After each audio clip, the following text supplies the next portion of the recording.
All right, this is GPB. I'm Leah Fleming. Early next year, the University of Georgia's College of Education will bear the name of a trailblazer. Mary Frances Early was the first Black student to graduate from the school in 1962. She went on to become the music coordinator for Atlanta Public Schools, as well as a professor at Morehouse and Spelman. Now Early's name will grace UGA's College of Education starting in February. Mary Frances Early joins me now to talk about her walk, her accomplishments, her long road to recognition. Thank you so much. Good morning. Thank you. I'm happy to be here. All right, so let's first talk about what your first day was like when you walked onto the campus of UGA. What do you remember? What classes you went to? Were people welcoming? What was it like? I was not welcomed. Mm-hmm. I was not wanted. The first day, of course, was registration. Mm-hmm. And I met at Dr. Kelly. Dr. Kelly was a dentist, a local dentist, Black dentist. He had offices in Atlanta and in Athens. And he had come to my home when he heard that I was coming to Athens. And he agreed to let me meet with a student to accompany me to registration. It was a white student. Her name was May March, and she met me and we bonded immediately. She was an art major, and she was a senior finishing her art education degree. Mm-hmm. And we went to the Coliseum. Now it's the Coliseum, but then it was a gym. Mm-hmm. We went to the gym for registration, and as we approached, this was my first day on campus. As we approached, the students were lined up in front of the gym, and they were chatting loudly.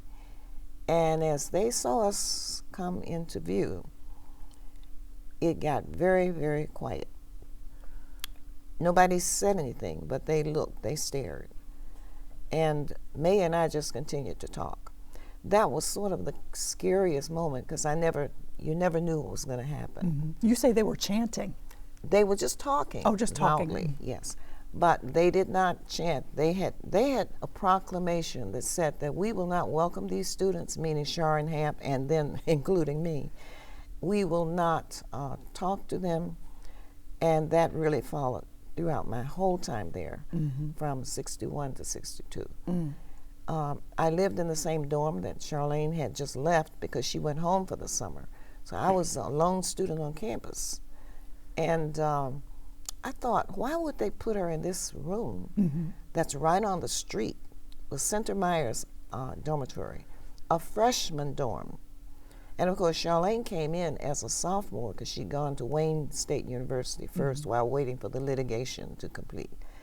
And Hamilton had gone to Morehouse. Mm-hmm. So all three of us were transfer students. Mm-hmm. I came from the University of Michigan.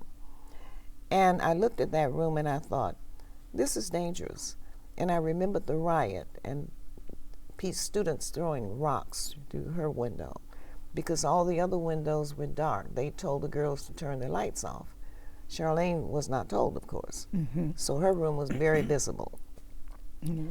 And I looked at it and I thought, you know, this may be dangerous for me too, because I didn't know what to expect. Mm-hmm. But fortunately, nothing happened. No more riots. But the silence, the ostracism was just deafening, mm-hmm. because they let us know that we were not welcome. Yeah. Let me step back. You didn't actually start your college career at UGA, but you decided to transfer there from Michigan, as you were saying. Yes. After watching the two first Black students at the school, Charlene Hunter Galt and Hamilton Holmes, and they were enduring all kinds of persecution on campus. Why did you decide to put yourself in that position after seeing what they were going through? Because I was furious. I'd grown mm-hmm. up in segregated South, and I knew that they weren't wanted on campus, but I thought the university should have been able to protect them, and they didn't. And yet they were suspended from campus for their own safety and the safety of others. But it made me think about authoring Lucy. I don't know if you know her. She integrated the University of Alabama. Mm-hmm. And she was eventually evicted, and then she was suspended permanently. They said that she said some negative things about the university. I don't know if that's true. And I thought, they may be trying to do this to Charlene and Hamilton. Well, of course, they did readmit them, but the night that I saw that riot on television, and the next day I saw the newspaper and Charlene was holding a Madonna as she was being driven back home to Atlanta, I thought, I'm going to do something about this. I'm going to go to school. I'll transfer from the University of Michigan and go to the University of Georgia. Because I know you have said this really, it wasn't your intention to necessarily go there, but to have a say in terms of civil rights in the movement, Right. to be involved in it. Yes, because civil rights movement was going on all around us. The students were marching into Riches. It was Riches then, now it's Macy's. They were picketing in movies, and I couldn't do that. I was teaching. That was my 4th year of teaching, and I knew I would have been fired. So I said, I can go to school. I'm a good student, and I can go to school. They can't keep me out on that cause. So, But they did try. they tried. They did try. I know you have talked about looking for morals charges. There were ways that UGA was trying to keep students of color out. Yes. I met, fortunately, with Mr. Jesse Hill Jr., who was one of the activists in the civil rights movement.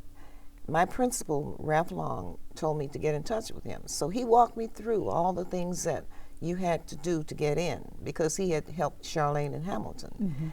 And I knew that I'd have to go to the courthouse and have the judge to say that I was a citizen and I was an upright citizen. I don't know how he was supposed to know, because he didn't know me. But he didn't. The judge didn't sign the Fulton County Courthouse. It was the clerk of court who signed it. I had to send a biographical sketch along with my application, and they knew then that I was black, because I mentioned the fact that I was a member of the NAACP, which was probably stupid, but I did.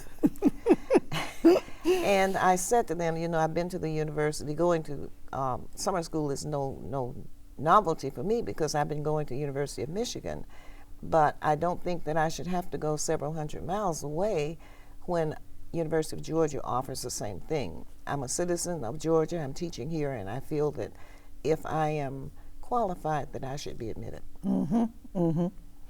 So you mentioned before that at times you were forgotten after you graduated for 38 years, but then there came a black professor that brought you back into existence, so to speak. Yes.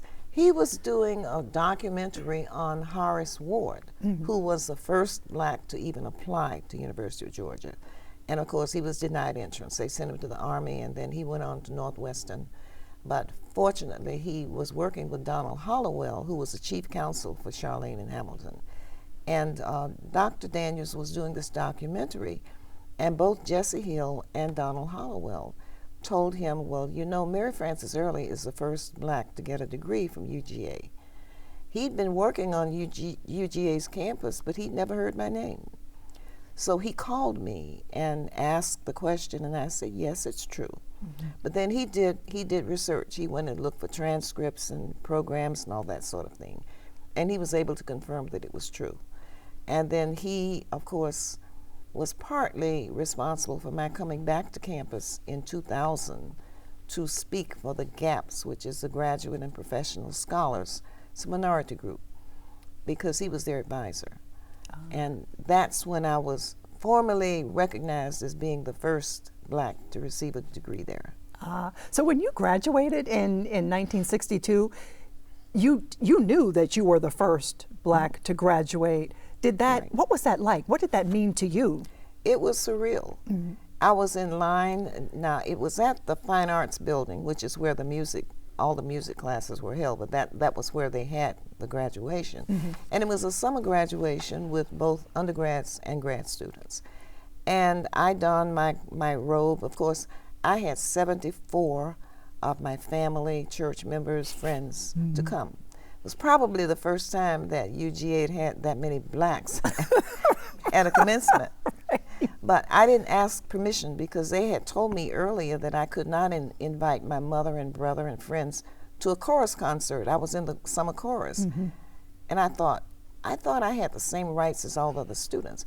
But their ploy was, they said, well, you know, we can't ensure their safety coming to or going back to Atlanta. And I certainly didn't want my mother to be in danger. Hadn't occurred to me that it would be dangerous. And today's students would laugh at that, because white students didn't have to worry about that. So for the graduation, I didn't ask permission. I just simply invited people, and they came. And they came, including your mother? Including my mother. And I stood in line. There were I think there were five of us in music education. No one spoke to me, no students, no faculty, no administration. And I thought, this is the beginning of something big, and I am privileged to be part of it. Because after this day, the University of Georgia would no longer be segregated. It had been segregated for over 175 years. Other students would follow Charlene and Hamilton first, because I graduated in 62 and they graduated in 63. And it was only because I had graduate credits from the University of Michigan that I was able to graduate first. But I had no assurance that that would happen. But it gave me a feeling of defeat, in a sense, because I had not been able to generate friends because they didn't want to be friendly. So I thought, but it's a victory. It's a victory for people of color, because others may now come, and that has happened. Yeah. I think sometimes, you know, when in thinking of 2019, 2020, you forget that for trailblazers like you had to go alone. Oh, yeah. Alone. It was okay. When I went, I was the only student on campus, only black student on campus. The other people who were black had menial jobs like janitors or cooks and so on. But there were no black faculty members. There was nobody else black, and certainly no students. But when I took a leave of absence from my teaching job in 62 and went back the spring of 62 and the summer of 62, and that's how I graduated early. But I roomed with Charlene in that same room. She had occupied first, and then I occupied, and then we were together. But it was a strange feeling, but it was a feeling of elation, really, finally. When I tossed my tassel, because you didn't walk across the stage and have your name called. They simply asked all the graduate students to stand first. We tossed our tassels and sat down. I was grinning like a Cheshire cat because I knew that I was the only black. I mean, I was among a sea of white faces. I was certainly invisible to most people, but my guests weren't, because there were more of them.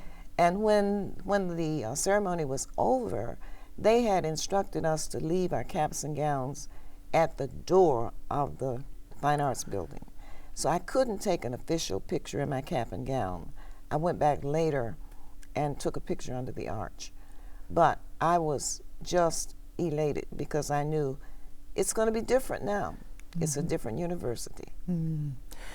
So this honor is going to be happening. Your name is going to be added to the College of Education building. Yes. What does it mean for you? I really can't describe it. It's almost unbelief, because I never expected. If you think back to 1962 and what happened, by the way, I went back in 64 and got a second degree in 67, a specialist degree in education. Things were a little better, but it was not as it is today. I am so honored. I'm humbled. I'm proud, because it's for education. And I spent my entire career in education, music education. And now I know that the monies that were generated for this initiative will go to needs-based students. And those students can become teachers or administrators or somewhere in the educational sphere. And they can bring joy to students as I did, because our world will be a better place if our populace is educated. So teachers, to me, are very important. And that makes me proud that it's the College of Education. Yeah. Who called you and told you about this? Did anybody call you? How did you find out? Actually, the dean of the College of Education came to my home with the president's assistant. And they said they had something to tell me, and I didn't know what it was. And we sat down at my dining room table, and Arthur Tripp, who was then the president's assistant, said, President Moorhead wants to be in on this conversation. So we turned his speakerphone on, called Jerry Moorhead, and I was told that this is something they had been planning for a year. I knew nothing about it. And I was almost speechless. It was hard for me to even say thank you because I couldn't believe they're going to name a building, rather a college in my honor. It was unbelief. But after that, of course, it still hasn't really registered. When I see it in February, I'll know that it really is true. Once you stand there and see your name. Exactly. Yeah, yeah. So we are in some tough times racially right now. It seems like the more things change, the more they stay the same. It seems like history is kind of coming back around right now. What advice do you have for those of us who are living through these tough times right now? Do you think about that? Oh, I do every day. I think perseverance is the key. We have to keep hope. We have to keep thinking that things can change. But then we have to take an active part in making that happen. That's what I did. I had told my mom when she said, you don't really want to go to the University of Georgia, there's trouble down there. We're looking at a riot. I said, but Mother, I have to do something. I cannot stand on the sidelines and wait for somebody else to solve the problems. So that's what we have to do today. We have to become involved in any way that we can to make this world what it can be, and especially our nation. All right, I've been speaking with Mary Frances Early, and we'd like to thank you so much for your time and all you have done to help us in this time. We appreciate you. Thank you so much. It's been a privilege. This is GPB.